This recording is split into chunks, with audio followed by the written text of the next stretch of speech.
ஆளுநர் RN ரவி அவர்களுக்கு எதிராக உச்சநீதிமன்றத்தில் வழக்கு தொடர்ந்த தமிழக அரசு, குறிப்பாக மு.க. ஸ்டாலினுக்கு நீதிமன்றம் கடுமையான கண்டனத்தை தெரிவித்திருக்கிறது.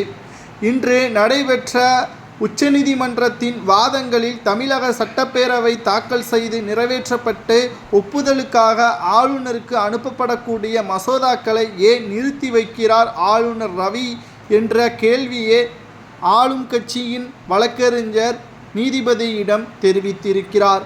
இதை பற்றி மத்திய வழக்கறிஞர் கூறுவது என்னவென்றால், ஆளுநர் தலையீடு இருக்கத்தான் செய்யும். காரணம், மசோதாக்களில் பிழைகள் இருப்பதாலும் தனிப்பட்ட காரணத்திற்காக நிறுத்தி வைக்கவில்லை. குறிப்பாக 15 மசோதாக்கள் அனுப்பி வைக்கப்பட்டுள்ளன. 5 மசோதாக்களுக்கு கையெழுத்து போடப்பட்டுள்ளது. 10 மசோதாக்கள் கிடப்பில் கிடப்பது உண்மைதான். அதற்கான விளக்கத்தையும் அன்றே ஆளுநர் மாளிகை வெளியிட்டு விட்டது என்றும், அதற்கான உத்தரவாதத்தையும் ஆளுநர் கொடுத்துவிட்டார் என்றும், ஆனால் தமிழக அரசு அதை மாற்றாமல் தனியார் நிறுவனங்களுக்கு சாதகமாக செயல்படுவதற்கும் மக்களுக்கு எதிர்காலம் மிக மோசமாக இந்த மசோதா மூலமாக மாற்றப்படும் என்ற காரணத்தினால் தற்பொழுது மீண்டும் திருத்தி அனுப்பப்பட்டு ஆளுநர் மாளிகைக்கு கொடுத்தால் நிச்சயம் நாங்கள் அதை ஏற்றுக்கொள்வோம் என்று மத்திய வழக்கறிஞர் ஆளுநருக்கு ஆதரவாக பேசியுள்ளார்.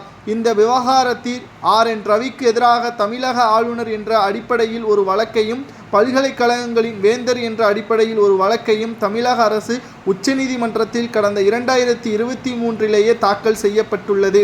ஆளுநர் நிச்சயமாக உரிய நடவடிக்கைகள் மூலமாகத்தான் வேந்தர்களை நியமிக்கிறார். பல்கலைக்கழக துணை வேந்தர்களை நியமனம் செய்யக்கூடிய பொறுப்பு ஆளுநருக்கு இருக்கிறது என்பது சட்ட திட்டத்தில் இடம்பெற்றுள்ளது.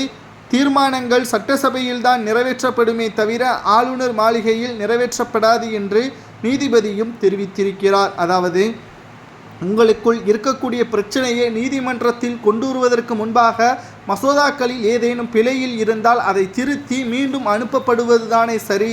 அதை விட்டுவிட்டு நீதிமன்றத்திற்கு ஏன் வர வேண்டும் என்று தற்பொழுது உச்சநீதிமன்ற நீதிபதிகள் கேள்விகளை முன்வைத்திருக்கிறார்கள். இந்த வழக்கு வருகின்ற வியாழக்கிழமைக்கு ஒத்திவைப்பதாகவும், அதற்குள்ளாக சரியான ஆவணத்தோடு தமிழக அரசு நீதிமன்றத்தில் மேல்முறையீடு செய்த வழக்கிற்கான ஆவணங்களை கொடுக்க வேண்டும்.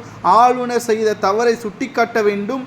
இல்லை என்றால் இந்த வழக்கு தள்ளுபடி செய்யப்படும் என்பதையும் நீதிபதி தெரிவித்திருக்கிறார். கடைசியில் இந்த வழக்கானது ஆளுநர் RN ரவி அவர்களுக்கே சாதகமாக மாறியிருப்பதாக தகவல்களும் தற்பொழுது கிடைக்கப்பெற்றுள்ளது.